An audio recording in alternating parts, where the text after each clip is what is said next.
Ugochi, na-aga biko ka anyị gbakọ kịta wee kelee n'eze adịghị adị Eze-Ana Ugochi Eze-Ana Ugochi tubelu nwoke ọma na oraifite ị ga-adị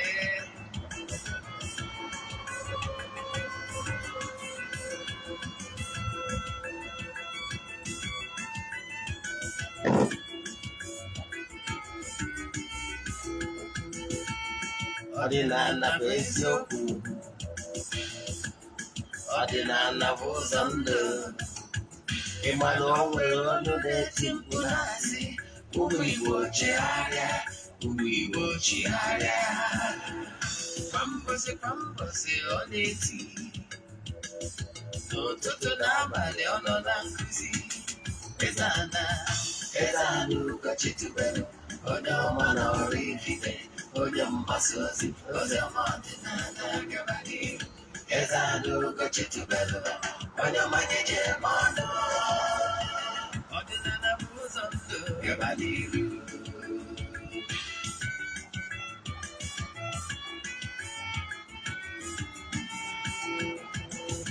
Eze-Ana Ugochi tubelu onye ọma na oraifite onye mgbasa ozi ọma ọdịnala gaba n'ihu Eze-Ana Ugochi tubelu onye ọma na-eje eme ọnụ ọdịnala bụ ụzọ ndụ gaba n'ihu Eze-Ana ga-adị Ugochi tubelu ga-adị Ugochi tubelu temple ọ ya adị maka na eziokwu agwụ chacha ndị okenye dịka anyị front and back ndị ochie dị anyị front and back fọdụasị kara aka were ụmụ Igbo si anyị rapụ nke anyị na nke faka mma bụrụ Baịbụl bịa akụkọ wepụta ọchịfa okwu na ụka bịakwa ọnụ Ugochi tubelu ekweghị ekwe Eze-Ana sị na ọma mme ọdịnala ọmanwụ chacha oge ọbụla ọ na-eti ọ nọ na nkụzi Chukwu adama ume ọdịnala ya dị Eze-Ana Ugochi tubelu onye ọma na oraifite onye mgbasa ozi ọma ọdịnala gaba n'ihu Eze-Ana Ugochi tubelu onye ọma na-eje eme ọnụ ọdịnala bụ ụzọ ndụ gaba n'ihu ụtụtụ ọma nọ ụmụ ọdịnala Igbo aka m bụkwa onye nke gị Ogbuefi Eze-Ana Ugochi tubelu na oraifite abụ m onye isi nchụaja na Ugochi tubelu ọdịnala temple nke dị na oraifite na Anambra steeti anyị na-agba afa miri emi ma rụkwazi ọrụ mmụọ dị iche iche abụkwazị m onye isi nchụaja na ọdịnala restoration prayer ministry ọ ngalaba na-afụ maka ịgbaso ozi ọdịnala Igbo anyị na-enwe ministration anyị every Wednesday ọ ụbọchị anyị ji ekwubi okwu n'isi ndị Friends of the Temple and our fans all over the globe anyị kwuru n'ọrụ mmụọ na ọfụ anyị na-aga agụ Ugochi tubelu ọdịnala temple na distance abụrụ ebara ya enwekwazịrị ike isonyere anyị ụbọchị Wednesday anyị ji emenye administration using ọdịnala method ọzọ dị ka ibie bụ na abụ m onye mgbasa ozi ọdịnala Igbo my mission is to help people live better life n'oge awa nke eziokwu n'ụbọchị taa a sị na tata bụ orie ga-eritere anyị ihe ọma ma ripụrụ anyị ihe ọjọọ a sị m onye si ihe anyị ji wee dịrị anyị dịgbu onye a na ndụ onye si ihe anyị ji wee nọrọ anyị nọgbu onye a na ndụ a sị m onye ọbụla zuru ihe ọjọọ ya eme anyị na ọ ga-enwe ọdachi a sị m onye si ihe anyị ji wee dịrị na ya ma dị mma onye a ma nata mma ka ibe wawụ a sị na onye ọkwụ niile eche anyị n'ukwu ya eji ya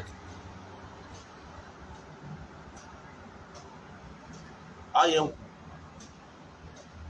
a sị bụ ifeọma dị n'ere ya dara anyị na ọdịnala ya pụrụ anyị omekwa were anyị ha wee fụ asị na anyị ejekwaziri obodo na anyị ga-anara obodo na onye si na akwa ya macha na mpama ya bara nke ya onye fụrụ anyị chọta nwa ya nwụrụ anwụ sị ka ihe mere nwa ya nwụrụ anwụ mee anyị asị m ọzọ nwa ya ọzọ anwụzi na manya mana onwe nwụọ osisi fere na-atụ ufere asị m ufere amapụziri ya ọnụ ya si n'ukwu pụọ ya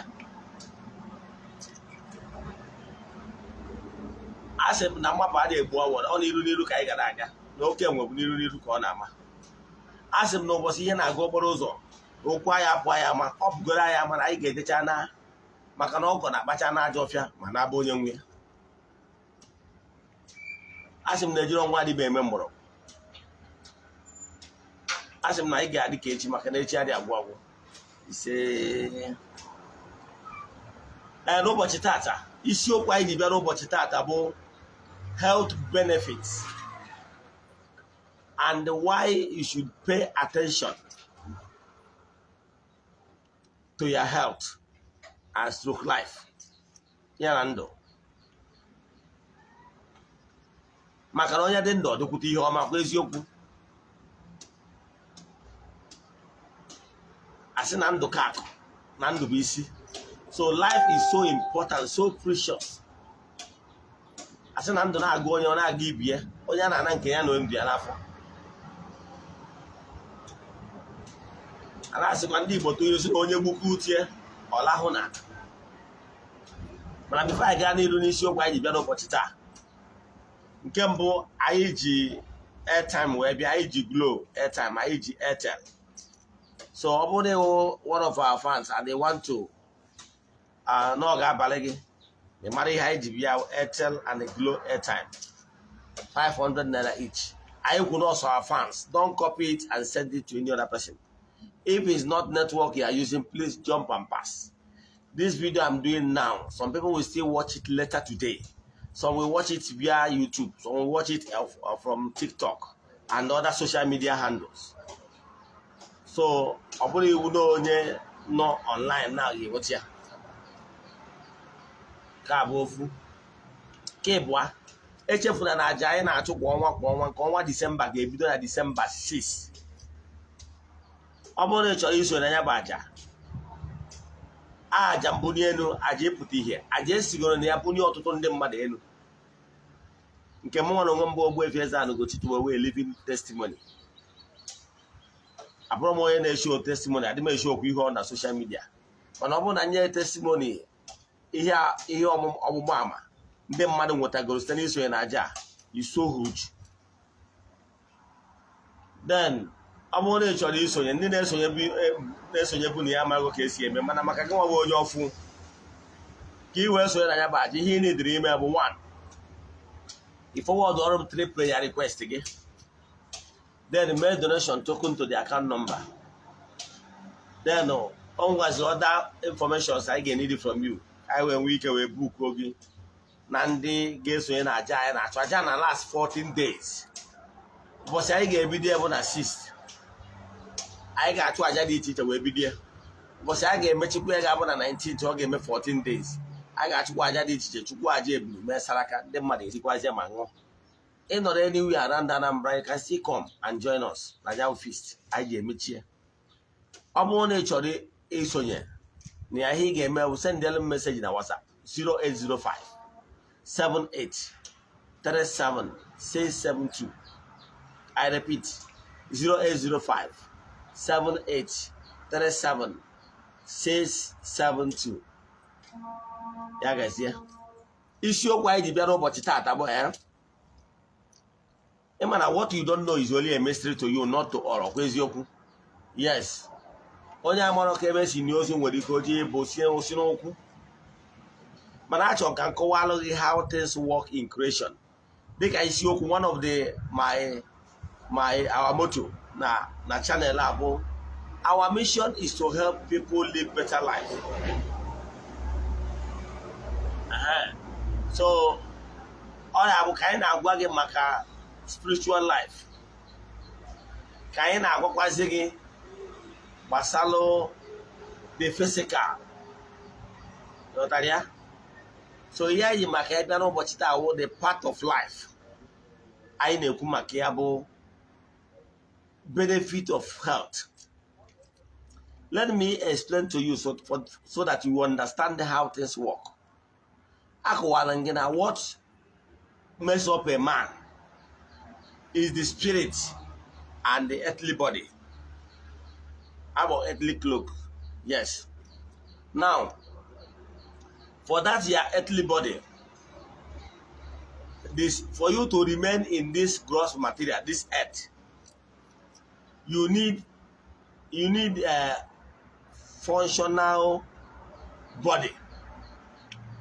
I mean healthy body. Then you need your spiritual you to bond with that your earthly body for you to remain in the life of the living. Now, enwere ihe na-ejikọ the spirit mmadụ na mmadụ. That is called radiation. Among language current.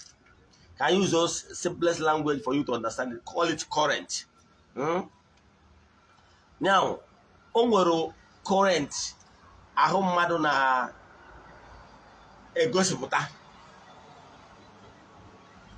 ka mmadụ ga-atụ maka na ndị ma nkụzi mana nna like ihe ọmụmatụ. Ihe nji ama atụ ma ọ bụrụ na ichefu ihe nkwu icheta ihe mma na atọ kwa eziokwu.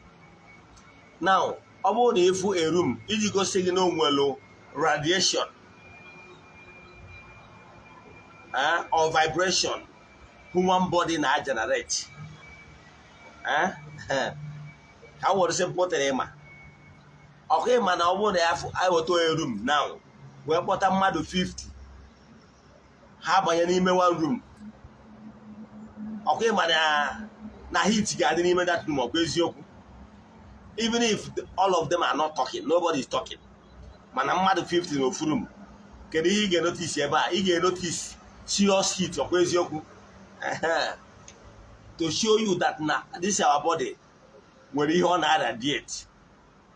Yes. So ahụ mmadụ nwere current ọ na-radiate. Yes. And etu aka ọ dịkwu our spiritual self, that the spirit in you, nwere current ọ na-bring in, ọ na-radiate n'ime gị nwa for being in you. So that current yanwa, the spirit na-radiate, and that current yanwa, the body na-radiate is bringing out. Together, they will form bond. Onya bụ na arụ mmadụ remain, the spirit mmadụ remain with ahụ ya. Onya bụ na spirit mmadụ remain with ahụ ya. Because of that radiation, the spirit you and the body you na radiate, enwe bonding. And onya bata na ọ bụrụ na ị na-arahụ ụra, enwere ike ya spiritual you will loosen a little bit from the real you. You know why? When you are asleep, your body will not be able to supply adequate current. Will not be able to supply the adequate current. Maka na ahụ gị na-arahụ ụra. Ọ bụrụ all the organs dị n'ahụ gị na-arụ ọrụ mgbe ị na-arahụ ụra. Mana mgbe ọ bụla ị dị awake, all the organs dị n'ahụ gị na-arụ ọrụ.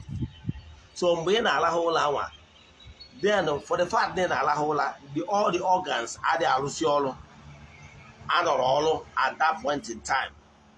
Ihe ọnọdụ ka hibernatory, ọ na-ewe ka onye dị kọmputa retreat, ị ga-ama na onwe ihe a na-akpọ hibernating. Kọmputa ịgbanyụrụ ya agbanyụ mana ọ dịrọ total on. By so doing, computer will save battery. Laptop will save battery. Maka na hibernate ya. Etu aka ọ dị. So when you are asleep, it's like being on a hibernating mood. If I will borrow that language from computer, or is a computer language. Now, mgbe anwa ị na-arahụ ụra, or some few organs na-ahụ gị na-arụ ọrụ mgbe anwa, like the heart. Mana enwere other organs nọ na-ezu ike. Now, ihe ọ pụtara bụ na the spirit adịghị enweta full current etu ọ ga-esi nweta na ọ bụrụ na ịdị totally awake. Ọ dịka ọ na-enweta half current. Onye batara ya spirit nwere ike iji wee detach a little bit, wee pụtụ a little bit, wee onye ka a na-akpọ nlọ. O nwere ike baa into astral, onye na-akpa astral travel, baa in the world of spirit. Ị nwere ike ịnọ ebe a fụ America ma ọ nọ ebe a fụ Lagos. All because of na ahụ gị lose small, the spirit wee nwee ike illusion a little, wee nwee ike fụ ihe na-eme n'ọda astral worlds. Forget me. Now, all maka na the body lose to a little bit. Onye batara na nlọ, ị nwere ike ịhụ so certain things ị nwere ike iji anya gị fụ ma ọ bụrụ na nlọ, because of na the bonding jikọrọ the spirit and the body has been losing up a little. So ihe ọ pụtara bụ na that current na-ejikọ ahụ mmadụ na current ya na-esi na mkpụrụ obi mmadụ abịa melụ ahụ mmadụ na mkpụrụ obi eji wee bụrụ ofu. Ịghọtara nke a? So onye akpatakwara na ọ bụrụ na mmadụ yaba ahụ siri ike to the extent na onye ahụ adịgo weak, that is, ọ pụtara na some organs dị ya na ahụ adịghị alụzi ọrụ ọfụma, onye ahụ adị weak. Ọ dị weak, o nwere ebe ọ ga-adịruo weak nke ga-adị too much na the spirit can no longer cope. Yes, onye mana onwe ụdị half current ọ ya wee nwee ọwụ na onwere ihe o buru. So ọ bụrụ na ya body radiation becomes so weak to the extent na onwere ihe o buru, it will not be able to hold on tight with the current si na your spirit. Ihe ọ ga-enye the spirit ga-emezi mgbe ahụ spirit will leave your body asị na onye anwụọ. Ọ ihe na-eme. Then ka mmakwanụ ga-atụ ọzọ. Ọ bụrụ na mmadụ for anything be involved in accident wee nwee severe damage na any of the organs dị n'ahụ onye anwa, ihe ọ pụtara bụ na the entire body onye anwa ama enwezi ike function optimally, that is function very well. Therefore, the spiritual current ahụ mmadụ na-eweta mgbe ahụ adịgo very low. O nwere ụdị ọ ga-adịdo low, the spirit radiation will no longer cope with that weak radiation current the ahụ onye ahụ na-eweta due to accident anwa. The spirit will leave the person asị na onye ahụ pass go on, onye ahụ ngwo. So enyi wee kọwa ihe abụ ka ị wee ghọta the importance of your health, ka ị mata ihe ọ pụtara na ọ bụghị ana na-echọrọ ịdị ndụ na ndị dị ndụ, ihe ị ga-eji wee pay much attention to your health. Maka na onye pay much attention to his health, ihe ọ na-asị the forces of nature bụ na ndị anjelu nke Chukwu bụ ka ya nabazie Chukwu, ihe ebichago ndụ n'ụwa. So ihe simple thing ọ bụ when you are not paying attention to your health, ihe ọ pụtara na ndị edo adọzighị mma, na ihe na-agwazi the forces of nature na ndị ọzọ nọ na the other divide bụ na ndị dị atọzighị ụtọ and na-echọ gị ga-enataba Chukwu. Ọnya nọ ya adịzi etu enwere ike eme gịnị ewithdraw gị ịpasị ọnụ nke aga. So onye abụghị ihe kwesịrị ịma. So now ọ bụrụ na ndụ ịdị n'ụwa na-adịghị mma, ị maa na ime eji ndụ gị wee gwuo egwu. Enwere so many ways ndị mmadụ ji eti epele with their lives. One, you must be conscious of your lifestyle. You must be conscious of your lifestyle. Then you must be conscious of your eating habits. Yes, your lifestyle habit and your eating habit. You got to care. No, you have one. And it doesn't come working. Now, when you are taking hard drugs, and I'm why here the teacher, you are not being nice to your body.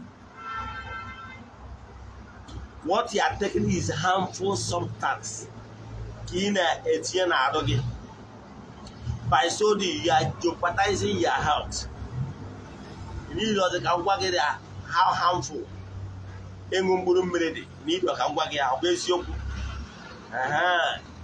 You need your kangwagi, not the very bad again when only going in our cocaine. You need your kangwagi, how harmful all day. You need going in this eye or we're cigarettes. As long as smoke, our gonna smoke is dangerous to whoever. I got to go here to her.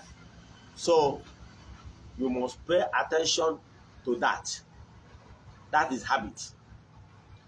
You must again pay attention to your lifestyle of maybe ihe.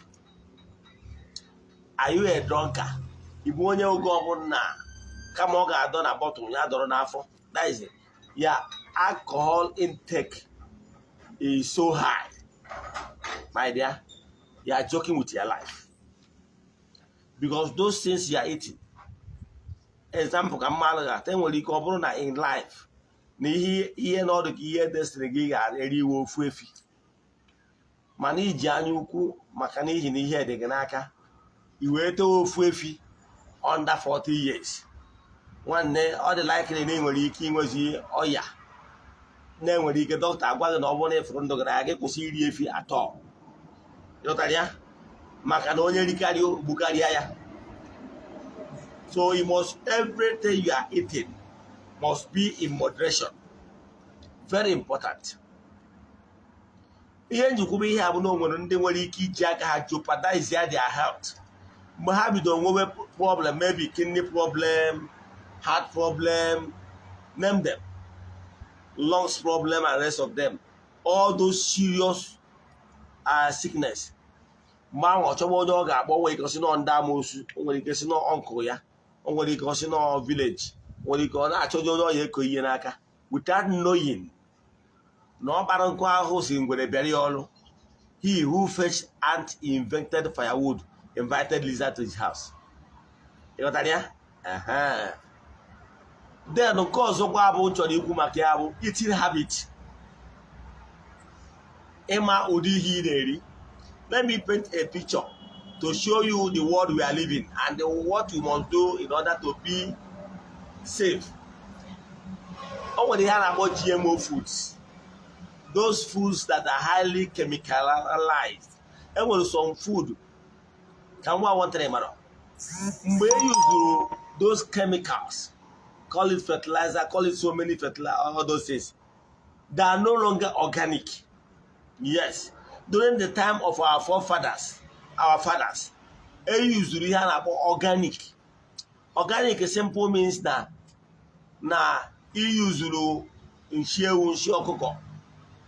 He legacy on those things as a form of manure to your farm. You know what I mean? Then by so doing, he almost called garden natural or organic. Ihe ọbụla adịrọ organic dị harmful to nature, to your body, and ma dị na that line. Mana mgbe awa mgbe ochie nwere ike si na-enwere ana much. Ị nwere ike cultivate some of your land this year. Next year, you cultivate the other side. While the other first part is resting. Maybe the other year, you cultivate the other third portion of your land. While the other two land portions may rest. So mgbe awa anadị. Ndị mmadụ na-enwe ike iresi sọma na ha a year 2 years without farming on it ka na wee recover manure, natural manure. Mana kedu ihe a na-eme as population of the world keep increasing, enwerozi anadị enwere ike enwerozi anatọwụzi na nkịtị na so ọ dịzie etu a na-akọzi land akọpakọchie land enwerozi mgbe o ji regain strength and manure. So o mezie some land adị emezi ihe ọbụla. So ndị mmadụ wee resort ọ n'itinye chemical agba fertilizer na ndị ochie. Mana ka ngwa one thing, fertilizer of a thing will give more gain to the farmer. However, it's so harmful to you, the consumer. I'm just being fair to you. That's why in the developed world, ije na shops, na shopping malls, ebe a na-ele organic foods that are very expensive. than those food that are chemicalized. Because when you are eating much of chemical food, you are inviting sickness. I would like to be plain to you. Yes, I understand in the world we are living now. No, it's very difficult. Gịnwa ịma ndị bụ so organic. And when you know ndị anwa dị organic, enwere ike ma ya enwere ya enough quantity to sustain. I understand. Agwara anyị na-eri fruits and vegetables, very important.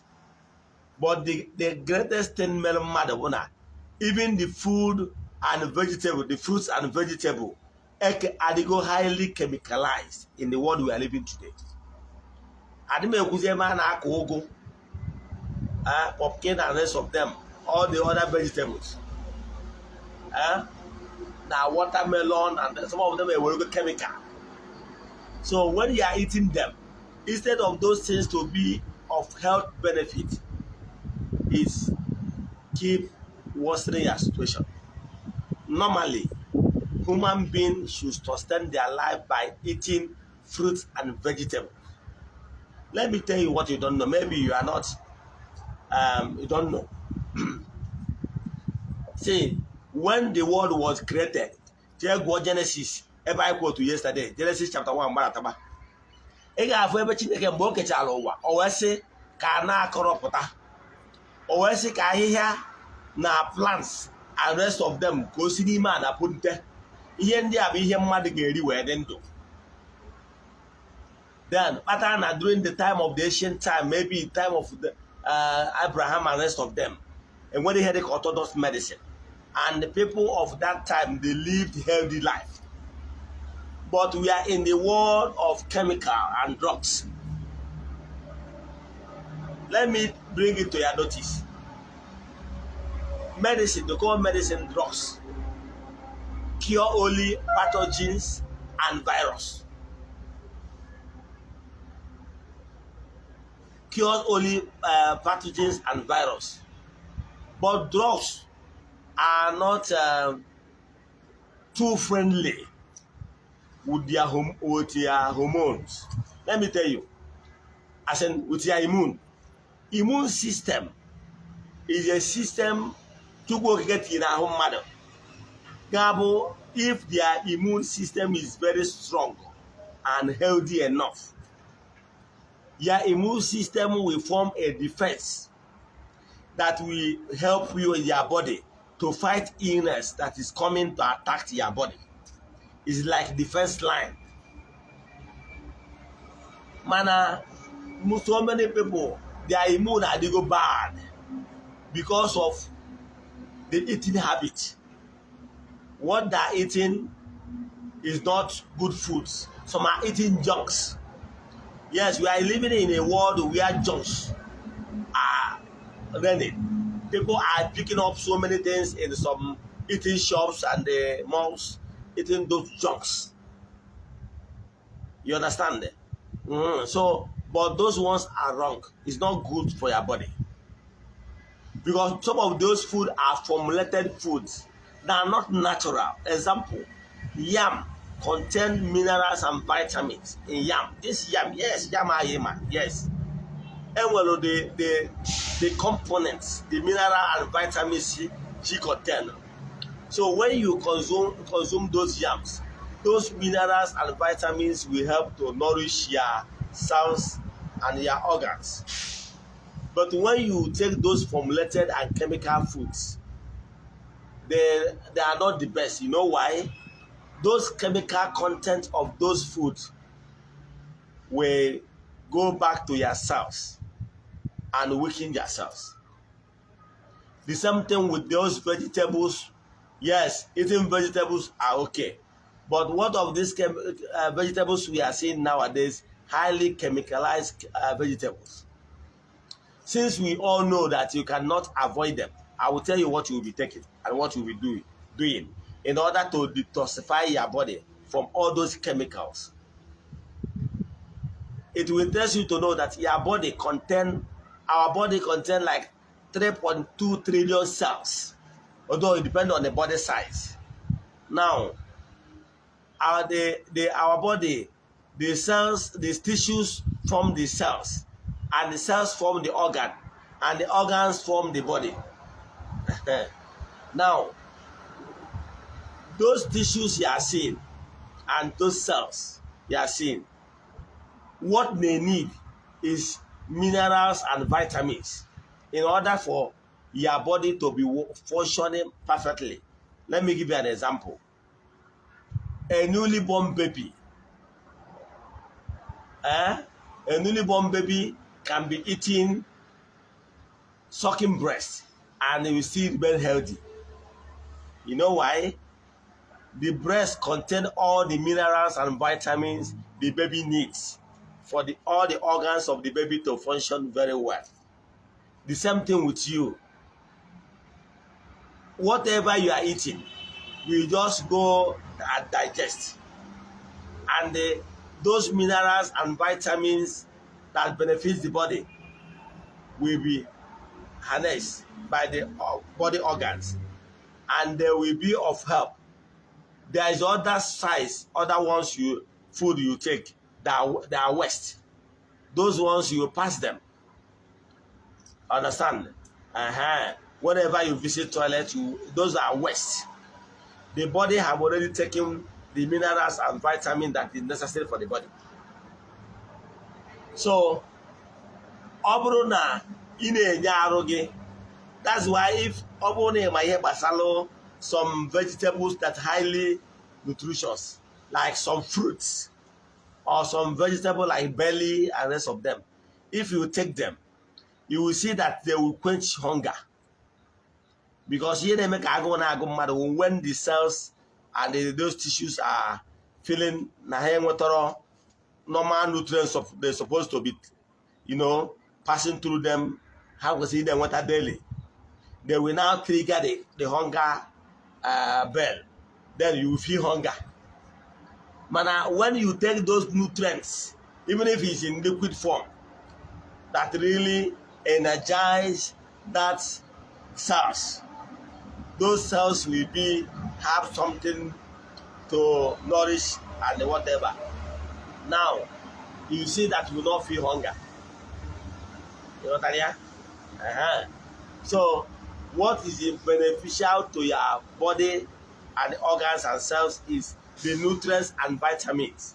And that nutrients and vitamin you take is the only thing that benefit the immune system. And once your immune system is strong, my dear, you're strong. You know what I mean? So, now, how harmful I want to make how I able. Maybe I take those highly chemicalized jumps no do abona. If I take here, always the digestive system. Those chemicals are example. Name matter na take now 6 weeks chicks. Okay, I say no obugo ọkụkọ as not 6 weeks. Even na that chemicals ọkụkọ ahụ efuru grow under 6 weeks bụ chemical. Ko oji wee hetu anwụ ọhụ ịma. Achọ nka nwere nke ahụ eme as case study. Those ọkụkọ ahụ take as 6 weeks. All chemicals ka a na-agba ya na mmiri o wee na-ebu. Imeji ọkụkọ ahụ akpara 6 weeks compare ezigbote oke ọgbada na compound gị wee jiri aka hustle off of food. They are not the same. Even the tests are not the same. Now, each one can get healthy. Ọkụkọ ahụ akpara na compound gị bụ organic. The same thing with fish. Imagine the taste of fish in water na stream on a river, sea. Compare fish in a fish pond. They are not the same. Especially most of them normally use chemical in order to make more profit. Because chemical will hasten up. Mana irisia those things. Always go digest. Among the minerals and vitamins in that particular ọkụkọ 6 weeks digest. Those chemicals, Sokiano, will not be able to digest very well and rapport very well with the cells and their organs. And when those chemicals keep weakening the cells. And like I told you, the cells form the organs. And when those cells, example, kidney, your kidney will cells so now kidney will not function well. When those cells in charge of kidney are weak or damaged, kidney will be sick. Kidney will no longer function well. So when you are taking those chemicalized food, they will go and destroy those cells, weaken them. Do you notice what the world we are living now? Let me use a man for example. During the time of our forefathers, some men married 3, 4, 5 wives, and they are still healthy enough to do always in honor. We were told that Dr. Nnamdi Azikiwe married Uche Azikiwe at old age. I think almost 70 or so. Now, but Manakita, ụfọdụ ụmụ nwoke 65 ina ike agwụna ofu nwaanyị o. So ejizi our forefathers ndị niile adịghị ihe niile nwee ike ime nwunye maka na oge ada ihe a na-eri dị more of organic, mana now chemical ananụ ụmụ nwoke n'iyi, even fertility na drop because of lifestyle and ihe a na-eri, eating lifestyle, eating habit. So if any rikita is full of sugar and the low exercise and the rest of them, and at the end of the day, our body is getting weaker and weaker. At 60 years, someone work and shake. For them, why at 60, he can't go weak. Here now eating habit. Now I launch on it to in as much as no one was on certain eating habits. Here in area. I am very control. Yes, Mwa EZE-ANA. Both for that, I have got vegetables. Yes, and there was some certain things we cannot control because we might not have all the needs I need. Now, but here can name only hear about the detoxification. Have a program to detoxify your body and clean up your cells and organs. Yes. I want to offer solution. Yes. I'm only in Ege Monte. I'm only one in a wasa. Then I will hear my offer again. Eja wasa. Nkembo ega apose manya. Yes. Because you know why? The osa in welo. You need to push you take you over na welo container gas. Because us aboni nwere onya n'ime afọ. Yes. Mana onya nke a na-afụ anya ikuku na-ekusi ya. So all the likely heal very fast than nke afọ. So nke afọ you need to put yourself to check. Inwe ike ekusi ya ka onye aka heal faster. Ihe akwụsị take ihe ọbụla nwere gas. Kwụsị take mmanya. Kwụsị take tea. Then they here more of akam. They here unripe plantain. It helps a lot for yourself. Obuna, it was so many other things you can eat. Let go. More wound oji in the area. Organize bujuga. Now, while they had about this pepper fruits. Yes. It water leaves of pepper fruits. What you hear half penta. It's here and it's a badge na custard, penta. Badge na custard bucket. You won't hear any see just for 15 minutes. You put away. And that body I have tumbler morning, afternoon, and night. About the so sudden here. Now where before that your ulcer I get heal. Natalia, Kama Kandosa.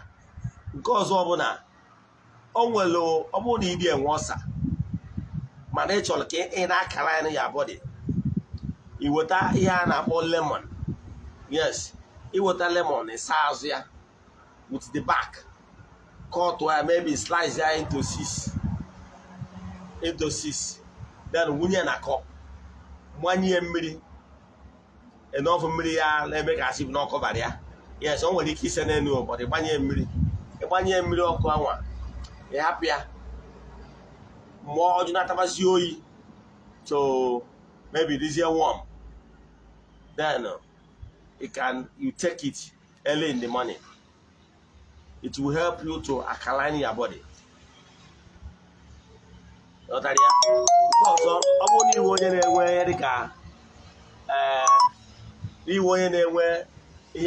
diabetes. You want to keep the sea otazi and bay leaf. Bay leaf, I just see rough rice. Yes, you see, in our barrel have tumbler now. The same measurement. Then you got that is you got otazi. That is among me on na no you but not otazi can be one up there. You would here maybe 2 bundles, maybe worth of 100 naira.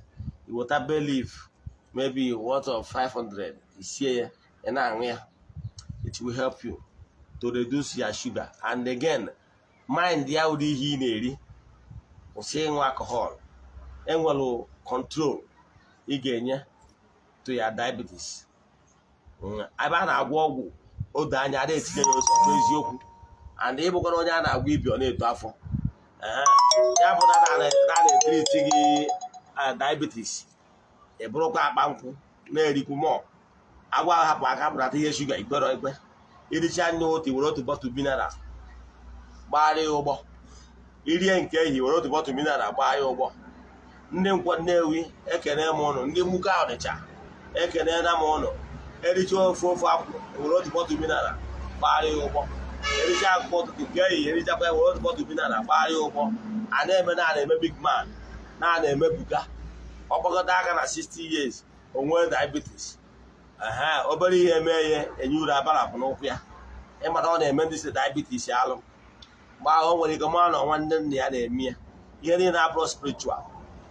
Let I go. HOE Biogonogondo. Or do you imani a bilota? Now they belong of 1 million more than a wall of Ezioku. And it is number who del. It's only as non American.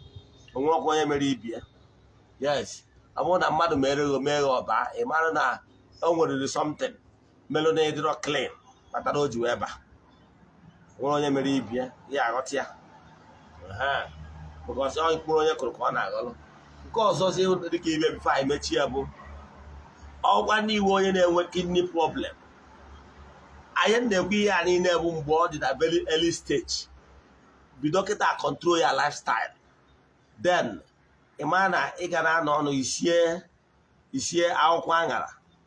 Yes, you want to have pent of our quangara, that garden leaf, garden egg leaf, yes, half yeah. It's here of penta. We're here now about a just 15 minutes is enough. You put away and now about a million half tumbler now. Morning after night, it will help you if your problem is detected early enough. Imagine when their organ they go total damage, as in my organ they go total damage, and where your cells is showing signs now all is not well. On the near can detoxify. More both for is here. Use what is a method of seeing 12 absent leaf. Those in the Anagos were not natural vegetables. Yes, they are not drugs. Yes, they are not harmful. On all the going to take supplements. I am at the supplements. You are saying you need to take your supplements. You can still take other orthodox stuff. But can overall not a habit. Each one of was saying, Guinea at the attack of fruits. Now the vegetable. Now go okay. You got idea? So here you talk and go one about it. And where is the more you see no can mark it. Normally or draw my line, yet na kuzibe. Mana ejim naka na enwere ndị eji chọka mkpụrụ ada taa. Taa ịnụrụ onu akpọchi n'obi. Change your lifestyle. O nwere slogan ụfọdụ ndị eriri eri front and back. Ndị soul go their soul to enani. I be saying that they don't care about their life. Ọ na-akpọ mkpụrụ mmiri, ọ na-eme nke ọ bụla ebe no rubber solution. On the other into drug, it's a drug addict. It was saying that something must kill a man. He had most slogan and dairy that in the were her when he had you were. You got that? I was saying something must be a man. Ebo akon you say was all yeah, enjoy you go nowhere. Or there are no life you are living is not only for you. Yes. There is a reason why you were allowed to come to your family. So it will benefit you and benefit your family members. So if you die careless death, it has a way of affecting others. And believe in me, if you don't say man die go, woman born another. When the brother to each, if you are wars, you continue where you stop. There I go. Abro nature can I go. Isn't that pay? I go too much. You when you went there, coward act. If you would show when you get the words of Kusuka, every dog and every person. All coward act because there will never be a champion without challenge. There will never be a testimony without test. Yes, and there will never be moving higher to higher class without passing the exam. So you must face it and conquer in order to be elevated. But whenever you are only ready, if you challenge a boss, overall here Jamandi Mango. I'm walking into another watch that. I want on IG Airtel, that glow. And I could also our fans, then our fans are in Wakadia. Don't copy it and send it to somebody somewhere else. If it's not network you are using, please jump and pass. For Airtel, 13 21 07 35 98 04 16 94. Again, 13 21 07 35 98 04 16 94. Let me call it for the last time. 13 21 07 35 98 04 16 94. For Glow, 31 07 11 38 25 62 785. Let me call again. 31 07 11 38 25 62 785. Let me call for the last time.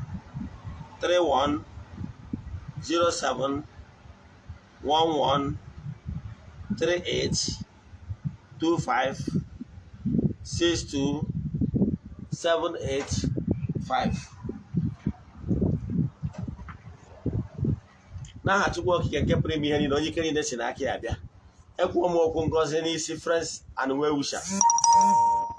And my fans all over the world. Under the influence of my voice. I come that distance over a barrier. Never hano. Now I to work you can get premium in Echemum Dianine, under the influence of my voice. Ogawa. Dinine on Odari Kefa Adro Etuok was ready. May they receive healing. Now you're watching this in the more Ocean called up war. Below no but star. Kahalu Okwa, Kahagare watching to her. Katinye and all. Maron Ando Hade, Womaka or dem Maha. Maron Ando Hade, Womakiku, Nibaha. Nisindini and on Ayaho. Na no nua mana ha were ego ha ji agwo ya treat you ha. May they receive healing. Whatever they take as medicine, let them be healed n'aha Chukwu Okike nke pụrụ ime ihe niile, onye ike niile si n'aka ya bịa. Agazie. Ọ ga-adịkwa echi niile bụ ụbọchị ụka. Ọ ga-adịkwa by 9 a.m. Ọ ga-adịkwa by 9 a.m. Ịbịakwa sonyere anyị. Ilerecha vidiyo a tụsara ya ndị ọzọ. Daalụ.